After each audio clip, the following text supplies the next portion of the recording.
Hello everybody, good evening, welcome to the United Stands. I'm Mark Goldbridge and this is your Champions League preview for Manchester United against Copenhagen and your latest Manchester United news.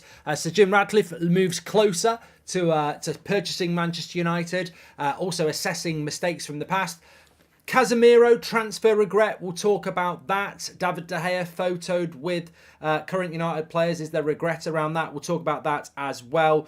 Plus the latest on Jaden Sancho, Mason Greenwood and a few other bits. But let's start off talking about the Champions League. We're back in action in the Champions League tomorrow night. Of course, the Man United have lost 2 from 2. We lost in Munich and we lost at home to Galatasaray.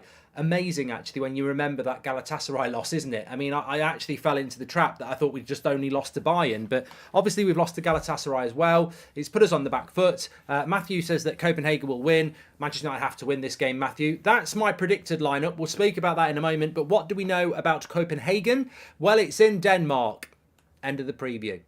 No, it is in Denmark. They are, I believe, top of the Danish league. They are probably the best team in Denmark, and they did a good account of themselves in Galatasaray.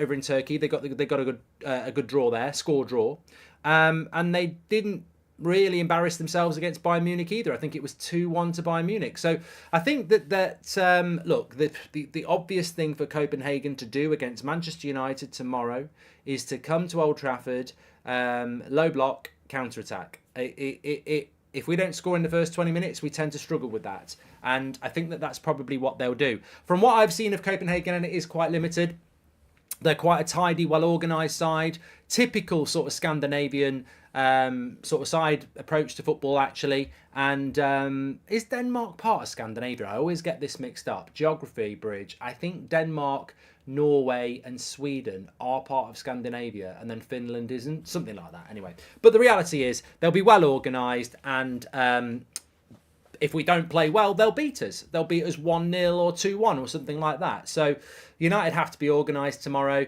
I think that we've seen United play 2 really bad games against Brentford and against Sheffield United, and maybe we're falling into the trap that United are completely useless. I don't think we are. I think we're capable of getting results, and I think we will get a result tomorrow night because we have to. If we don't get a result tomorrow night, we're out of the Champions League. Like, if we don't beat Copenhagen at home, we won't beat Bayern Munich at home. So where are these points going to come from? And I know there's negativity, and I know people are disillusioned, and I know people are fed up, and I know people are saying this season's not looking great. But at the end of the day, there's a bad season, and then there's losing at home to Copenhagen. And I think tomorrow night, as much as people moan, I'd expect Brentford to beat Copenhagen. I'd expect Sheffield United to give Copenhagen a game. And I think Man United tomorrow night, we probably are overdue a comfortable 3-0 win. And maybe that's what's going to happen tomorrow, because there needs to be some reaction from Man United. It can't just be, unfathomable football every single week. There's going to have to be games where it does well. And with the Manchester derby on the weekend, would this not be the perfect game for Manchester United to put on a performance? So that's my predicted 11. Onana will obviously be in goal. Dalot, and we would expect Reguilon to be back. He is back in training, so we'd expect him to be back. I think you've got to pick Varane. I mean, I don't want to live in a world where Varane is on the bench for Johnny Evans and Harry Maguire or Victor Lindelof. I know that Varane, injury-wise, has been a little bit problematic of late, but he is head and shoulders, knees and toes, the best centre-back at the club. He's on a different level to Lindelof and Maguire and Johnny Evans. So you've got to play Varane. There's no point in not playing him. It's Tuesday night. We play Man City on the Sunday. Varane can easily play Tuesday and Sunday. Varane. He's got to play. And then it's just a question of who you play next to him. And I think with his recent performances and his amazing win ratio against the lesser teams, put Harry Maguire in. Put Harry Maguire in and then play him in the derby. I don't really have a massive problem with it. I mean, I personally think that Ten Hag prefers Varane and Lindelof, but I think that there does come a time when you have to go with somebody who's in form. I think Lindelof hasn't had his best start to the season like last season when he played for us. He's had to play in a number of positions out of position and do a job for us at left back. but I think Maguire probably does keep his place. So that's what I'd go with the back four. Casemiro's back in training, but he's suspended, so it has to be Amrabat. And this is where I think Mason Mount returns, because we spoke about Mason Mount on the show last night, and I don't know where Mason Mount fits in, but if we're at home to Copenhagen and we need goals, he's surely got to try Mason Mount in this game. The only alternative is to start Eriksen, which he could do, or he could start McTominay, which didn't work against Sheffield United. So I think he will go with Mount and Bruno in the midfield. And I think what he might do is put Bruno on the right and put Mount and Eriksen in the midfield as well. So I wouldn't be surprised if he did that. Højlund and Rashford will complete the team. And I think that's what he'll go with. He's got to put Mason Mount in the team. Like, Mason Mount is Ten Hag's obsession. He's given him the number 7 shirt. He spent 55 million quid on him. He's got to put Mason Mount in that team. We know he's going to pick Rashford. We know Højlund will play. We know Bruno will play. So the only real thing for me is, will he put Bruno on the right and put Mount at 10 and play Eriksen? Or will he go Mount, Eriksen, Mount, Bruno and Amrabat and put Antony on the right? We're not going to see Garnacho, we're not going to see Pellistri, we're not going to see any of those players starting. And I'd be very surprised if that's not the team that he picks. And then on from that, I think we win. I think we win the game. I think it's the sort of game that when you looked at the draw, you went, that's 3 points. And when you look at the game now, despite us not playing particularly well, this has to be 3 points for Manchester United. Because if we don't, like I said, we'll be going out of the Champions League. Mark, I would pick Scott over Mount. Mount provides nothing. Scott, at least, is a threat in the box. Start Garnacho as well. Sacking, I don't really have a massive amount of problems with that. But I'm just predicting what Ten Hag's team will be. There's no way he's going to drop Rashford. And I think he's got to put Mason Mount in the team. So I don't see McTominay playing. And also, we're probably going to play against the team that... Look, I can't believe when we played Galatasaray a few weeks ago at Old Trafford, I couldn't believe how much space there was and how we couldn't score goals. So tomorrow, we've got to use the space better, and I think he will use Mason Mount. Although, look, the way I look at these things is, should Binder have been given a chance over Onana? Maybe. But he spent 50 million quid on Onana. He's got to stick by him. Should Garnacho be starting over Rashford? Maybe. But he's just given Rashford 350 grand a week and it's his star player, so he's going to pick Rashford. Should Eriksen or McTominay start over Mount? Maybe. But he spent 55 million quid on him and given him the number 7 shirt. We've been down this road before. We've been down this road with Ole Gunnar Solskjaer and certain players that he bought that he kept picking that everyone else was like... I remember when people were saying it should be Lindelof and Bailly. And I was like, never going to happen. He spent £80 million on Harry Maguire. He's not going to not pick his expensive signing.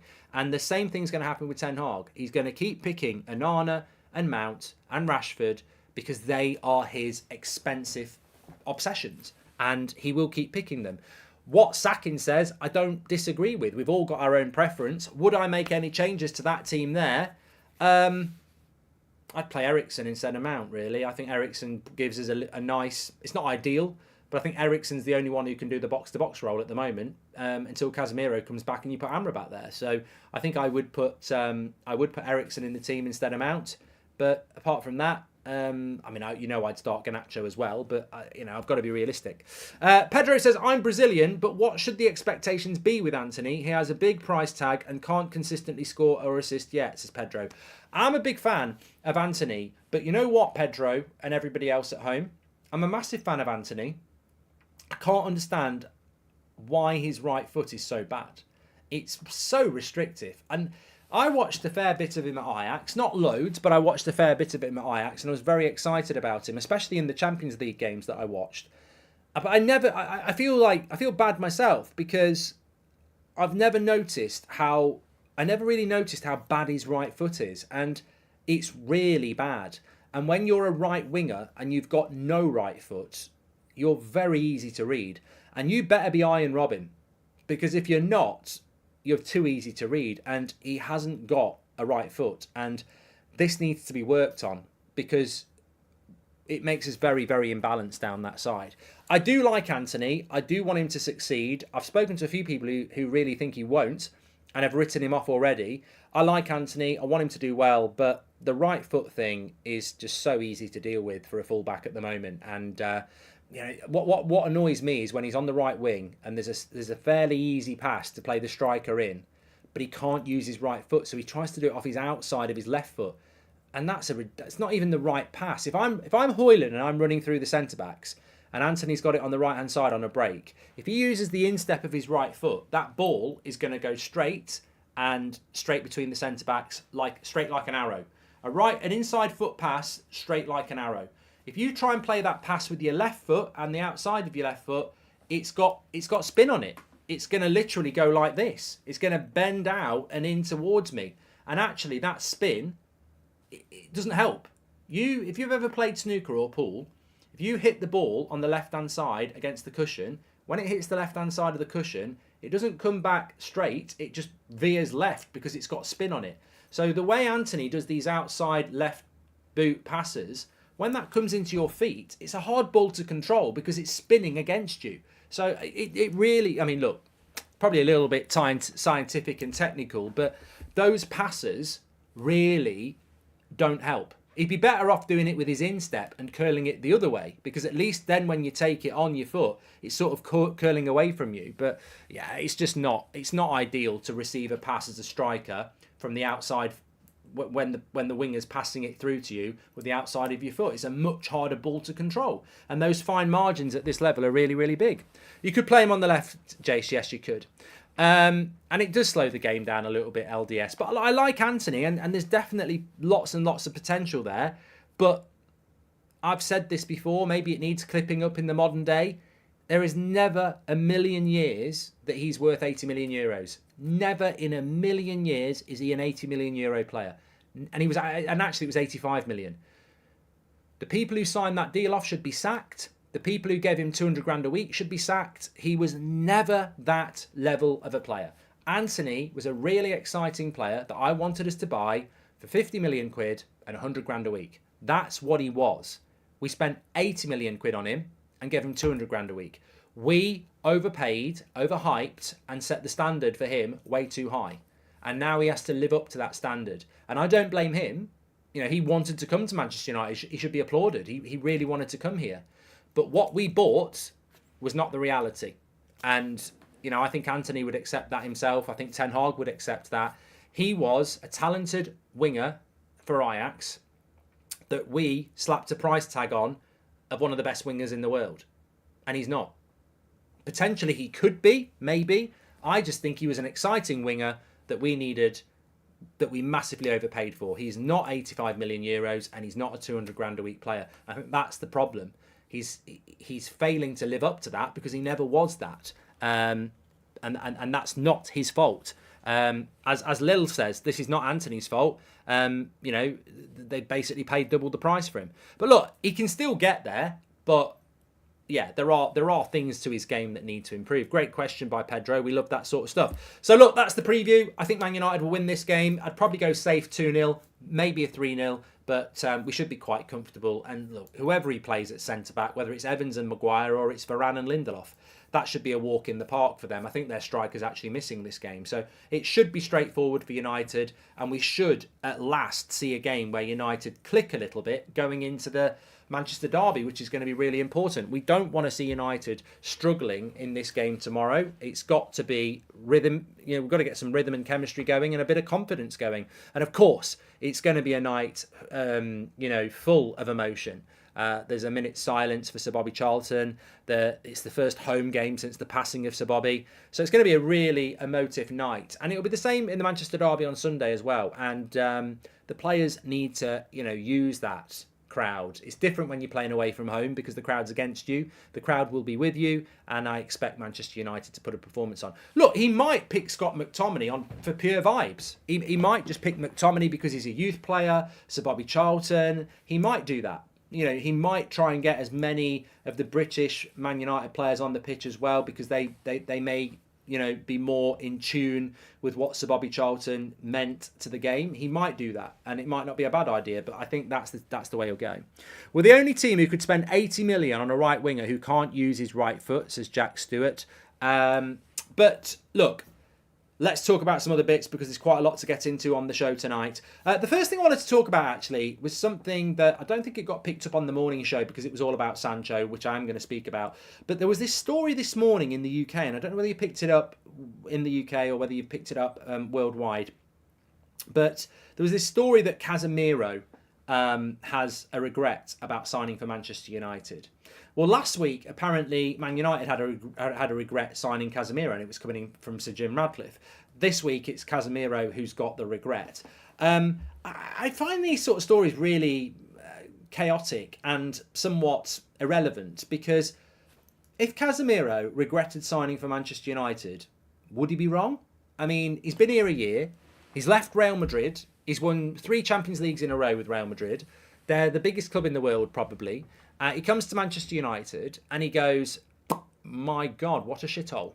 I wish I hadn't come here. I mean, I don't think he has done that. But what makes me laugh is there must be part of every player that goes from Real Madrid to Manchester United and goes, oh my God, I can't believe it.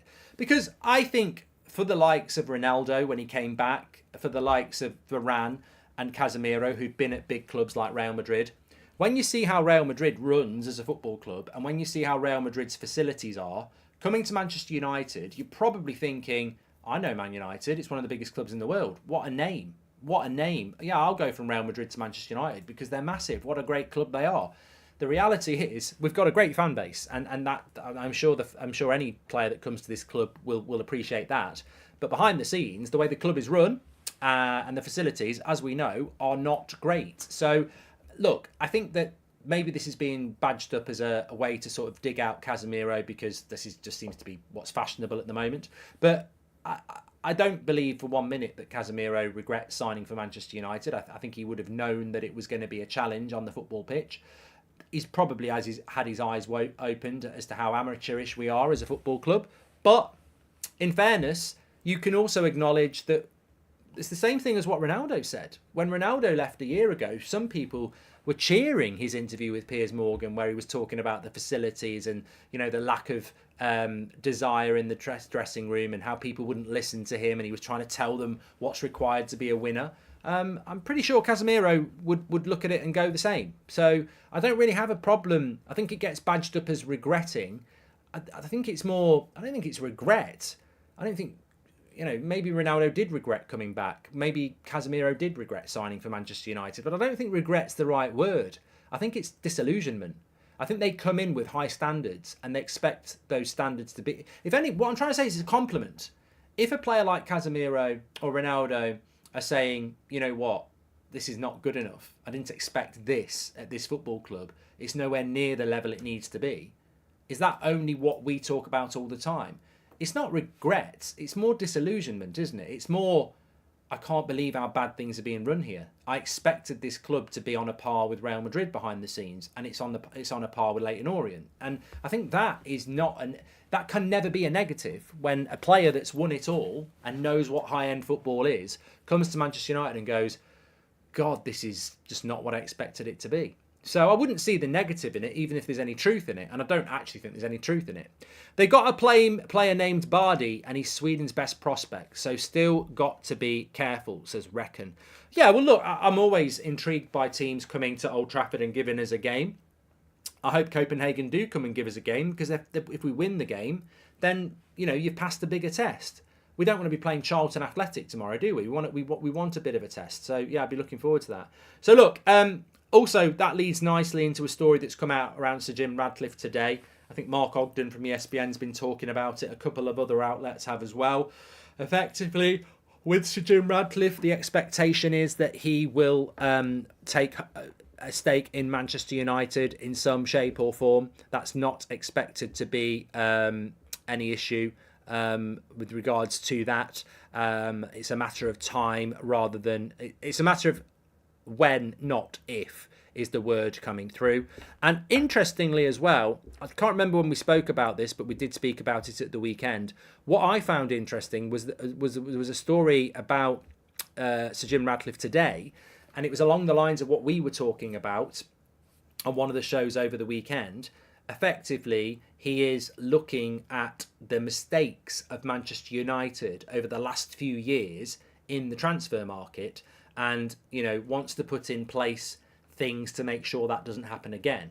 Well, it's interesting how that's being reported in the media today, because we were speaking about this on maybe Friday or Saturday, I can't remember what it was, and I think it was in direct response to the Casemiro story, where there was this story that Sir Jim Ratcliffe wasn't happy with the Casemiro signing, and it actually wasn't the Casemiro signing, it's the signings of Manchester United as a whole. I'm sure the Antony transfer will be on his list. I'm sure the Jaden Sancho transfer will be on his list. I'd imagine the Harry Maguire transfer will be on his list. I think Sir Jim Ratcliffe is going to be looking at probably the last 5-6 years of signings for Manchester United. But not only that, contract renewals and exits. He'll be looking at the David De Gea deal and going, well, look, maybe the manager wanted to get rid of him, but he's 32, he has a value. We've given him 350 grand a week and then we're letting him walk out the door for nothing. That's ridiculous. You don't give Marcus Rashford 350 grand a week and let his contract run down. The whole point of paying them wages like that is so they have a future value for you. Ander Herrera a few years ago, contract runs down. What are we doing with Anthony Martial? We're paying him 200 grand a week. He's in his late 20s, but we can't just let him walk out the door. So he'll be looking at all these things. He will be looking at the Antony deal and going, how did we end up paying 85 million euros with add-ons and giving him 200 grand a week when he was on 20 grand a week at Ajax and he's worth 50 million quid? So all these things will be important. As I've said before, yeah, I want a full sale. I want the Glazers out, and I will be very, very consistent about that. It's not going to happen. We've got a different reality, and we've got to hope that changes happen. But whether it was Qatar, Sir Jim, or the Elliott Group, everybody coming into that football club was going to look at the expenditure from a business point of view and say, even from a business point of view, this is an absolute farce. So yeah, it's good that it's going to get looked at. It's not going to make the mistakes of the past any better, but it might stop us making those mistakes in the future if we can, make some significant changes in recruitment and negotiations. But look, also Jaden Sancho. I know Faz was talking about it on the morning show this morning. Fabrizio Romano, basically. Who I think we've got on the show tomorrow lunchtime, actually. We had to put it off from today because of the press conference. Saying that there's more to it with Jaden Sancho, but he will not be apologising. He doesn't regret not apologising. And effectively, he's quite content with his position and not apologising. I think what Fabrizio was trying to say, really, is that, Jaden Sancho is of good mind and still sticks by his decision. And what I mean by that is, he's not in a depression. He's not regretful. Any of the emotions you can think of. I mean, we mentioned depression because of mental health, of course, but regretful that he's let it go and he doesn't feel he can apologise now. Basically, what Fabrizio is saying is that no, Sancho is in a good place. He's calm and he has his reasons for not apologising, and that's it. So in a way, you can't argue with it, can you? You can disagree with it, but you can't argue it. From the sounds of what Fabrizio is saying, Jaden Sancho is of sound mind, calm, and comfortable with the position. Now, this is considering that it's well known that he's got to apologise to Ten Hag and the coaches and the players and the fans, and he won't do it. It's well known that Ten Hag has probably given up on him now, and it's well known that players who are his mates in the training in United have said, I think you should apologise, and he doesn't want to apologise. So yeah, it's a really tough situation, and United are going to have to manage their way out of it. But I still revert to what I've said many times. I find it absolutely incredible that a player that we bought 2 years ago, that we chased it for a whole year, longer than that, and spent 75 million quid on, one of the longest, most protracted transfers in our history, considering it encompassed 2 summers, we pay him 300 grand a week, and for the last 2 months, he's been sat on strike. It's incredible. In the modern game, at the highest level of football, he could be playing in the Champions League. He's sat playing PS5. It's amazing. I mean, what I'd like to know is, this is the big thing I'd like to know. What team does Jaden Sancho play as if he plays career mode? Because does he transfer himself to somewhere else? I'd love to have that data. But look, it's not our biggest issue at the moment. The sale is, and then the form on the pitches. But you still can't shift away from the fact that it's massively, massively embarrassing for everybody. Fans, club, player, manager. That a player that cost us so much money, that is still in his early 20s, is on 300 grand a week, and is on strike. It beggars belief. It really, really does. But it is the reality. Serious question. Why do online and foreign fans care about Old Trafford being rebuilt or better infrastructure? It's expensive to build a new stadium, says I've played the game. I don't know. I don't know where you're coming from with that. I mean, I personally... Look, Sir Bobby Charlton this weekend symbolises one reason why I don't want Old Trafford to get knocked down and moved or anything like that. It's a theatre. It's a museum. You know, it has changed over the years, but I can look at pictures of people giving interviews outside of Old Trafford in the 60s, and whilst it's modernised, you can still see what it is. That pitch is still the same pitch George Best, Sir Bobby, the Busby Babes and everybody played on. Of course, it's not the same grass, but it's the same place. I don't want us to lose that. I mean, you look at the plans for the new camp, you look at what they've done with the Bernabeu. They've not moved, have they? I mean, look, the plans for the new camp are incredible, but they're not moving the pitch. They're not moving their soul, are they? And I think that, you know, Man City, when they went from Main Road to the Etihad, Arsenal, when they went from Highbury to the Emirates, they are really, really impressive stadiums, but it's not their soul, is it? Old Trafford is our soul. Now, I might be in the minority. Some people might go, they don't give a shit, but I think that explains it. SK says, Sancho's actions, I feel it's more pride and ego. If your teammates have been telling you and you don't listen, you know what it is. Could have been so different, says SK. I think the only way back, a few people are saying, do you think, you know, the Sancho story just goes on, and it will do. Do you see any way back for Jaden Sancho? Honestly, I think Jaden Sancho is done unless Ten Hag loses his job. And then, we've seen it at so many clubs over the years, you can be training with the reserves and out of the team. If that manager gets sacked and someone else comes in, it's a clean slate for everybody. And I think that's the only chance he's got. And look, you know what? As a percentage, what is the chances that Erik Ten Hag is our manager in January? I'd like to think it's 90%. Probably use the wrong percentage. We know what happens with that. But I'd like to think it's 90%. But I will be honest, I was talking about this last night, I haven't got the piece of paper, but we've got some really interesting fixtures from the end of November to Christmas. Like, really interesting. And if we play like we have been the last few weeks, we will be mid-table. And if Man United lose a few more games, manager could be gone. Look, Sancho can't leave the club until January. And even in January, he might go on loan. So Jaden Sancho may not have a permanent move till next summer. Is there a chance Ten Hag could be gone by the summer? Yeah.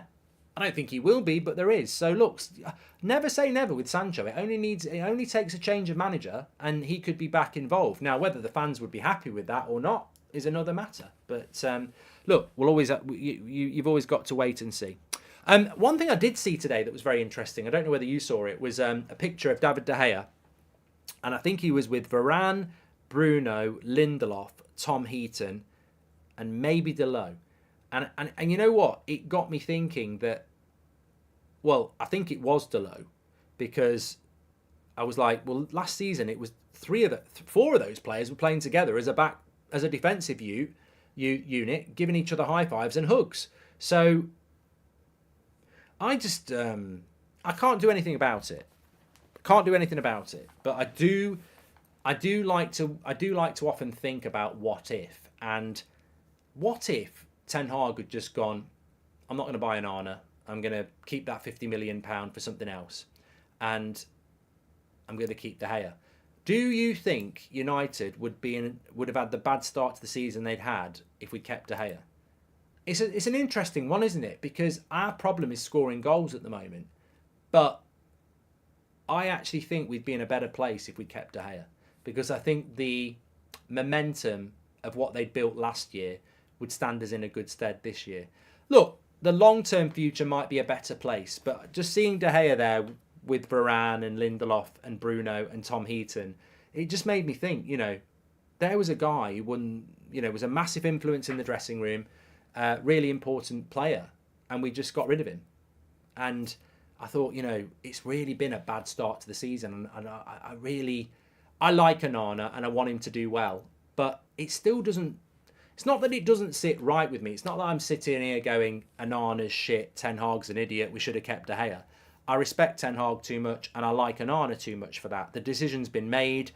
I lost. We move on.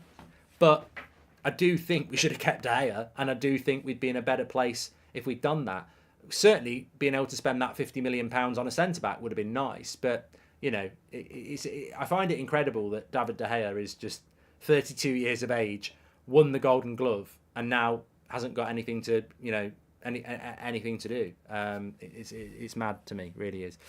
Brian says, I think that Onana will come good. Well, you're not the only one. I think he will as well. I think he will. I thought he played well at the weekend, to be fair, against Sheffield United.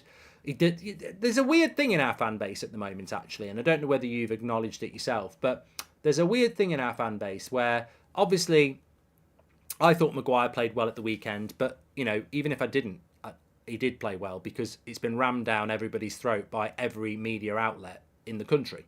You couldn't miss the fact that Maguire played well at the weekend because it was signposted from your bedroom that he did. I thought I was, those alerts you get on your phone about a couple of months ago. They did this alert on your phone to everybody in the UK of what the noise would be if there was a bomb threat or something like that, or a nuclear war threat or anything like that.